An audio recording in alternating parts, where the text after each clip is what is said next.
So we've investigated the first two. Physical necessity, we saw that can't explain it. We saw that chance just is not a good explanation.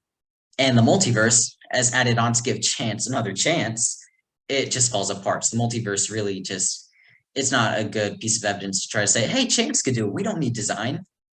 So what are we left with? Design. And I'm not the only one who's arrived at this, as understanding this is the best explanation for this complexity. Take cosmologist Ed Harrison, who said, here's the cosmological proof of the existence of God, the design argument of Paley, updated and refurbished. The fine-tuning of the universe provides prima facie evidence of design.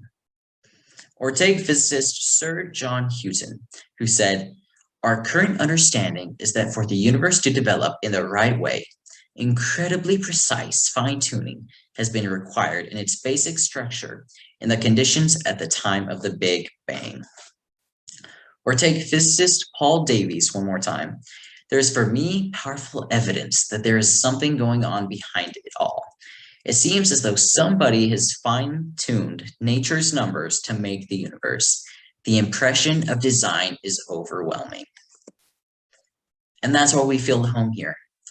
It's not just that it's comfortable or that it feels right, it's that it is right. It appears as though the world was created with us in mind. It can't come together by natural needing to be this way. Chance is not a good explanation because we see the complexity and the probability of having these 122 constants, and who knows how many more they've discovered by now. It doesn't make any sense. The probability, this points to intelligence. This points to design. And this actually makes a lot of sense considering our findings. There's a godlike entity behind it all. We saw that last week in the cause of the universe.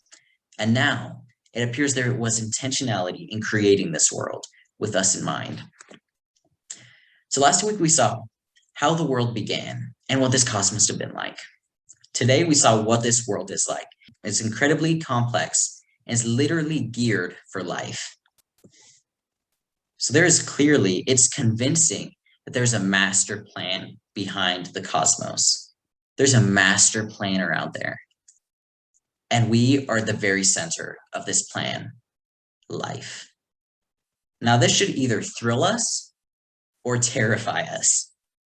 Either way, this should prompt us to continue our journey to discover this incredible mind.